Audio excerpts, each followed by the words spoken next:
canal. Quero lembrá-los que o título da live é referente ao último e mais importante fato desta sexta-feira, antes de nós iniciarmos essa transmissão. Mas nós revisitaremos uma série de questões importantes que durante toda a semana foram colocadas aqui por nós, no nosso canal, e tomaram conta do noticiário internacional. Então, já ficou praticamente convencionado que trata-se de uma edição como um jornal, onde nós possamos ter a oportunidade de esclarecer todas as questões importantes a respeito de geopolítica, de geoeconomia, de movimentações militares, pelo menos aquelas mais importantes, durante todo o dia, durante toda a semana, hoje de uma forma sintética, já que é sexta-feira, e termina a semana, mais uma vez, com muitas conflagrações pelo mundo.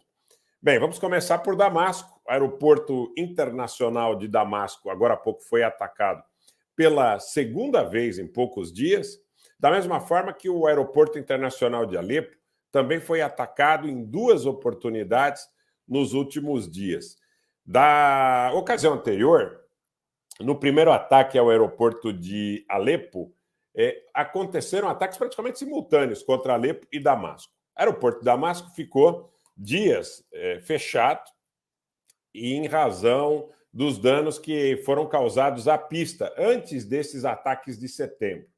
E, desta feita, mais uma vez, os ataques parecem ter visado as pistas e também os equipamentos de navegação do Aeroporto Internacional de Damasco. Além do Aeroporto Internacional de Damasco, segundo a agência oficial de notícias síria SANA, a agência que repercute de maneira geral esses ataques, pelo menos mais 5 localizações ao sul de Damasco teriam sido atingidas por mísseis. Esses mísseis teriam partido de regiões próximas ao Golã, e a notícia até aqui é que 5 soldados sírios morreram. A notícia preliminar da morte de 5 soldados sírios.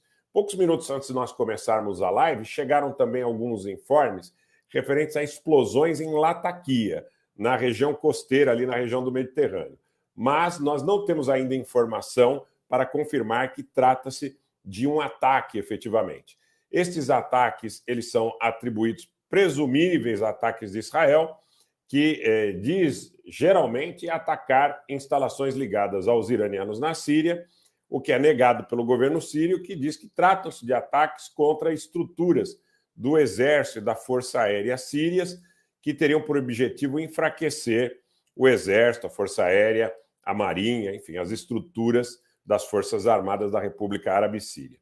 Neste momento, a informação que nós temos da agência SANA é que os sírios teriam derrubado um número importante de mísseis, mas um número também razoável de mísseis teria atingido seus alvos.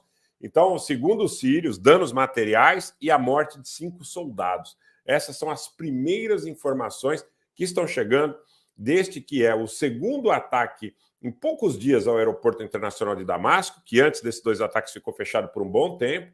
Todos os voos internacionais eram desviados para o aeroporto de Alepo, que também, nesses últimos dias, sofreu 2 ataques.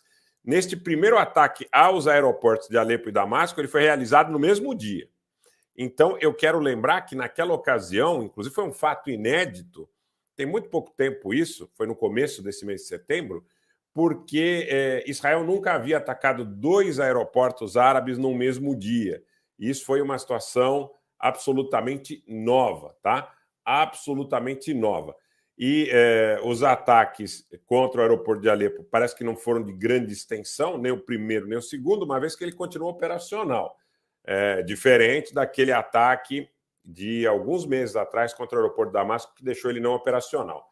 Vamos ver os ataques de hoje. Esse segundo ataque em poucos dias contra o aeroporto de Damasco se deixou o aeroporto de Damasco não operacional. É uma preocupação muito grande, uma vez que nós sabemos que o conflito sírio, que vem desde 2011, tem uma série de nuances na realidade, ele está em uma fase, eu diria, de algumas acomodações. E eu quero dizer rapidamente a respeito dessas acomodações, muito derivadas da aproximação do governo turco com o governo sírio, muito também provavelmente decorrente de arranjos feitos pelo governo russo.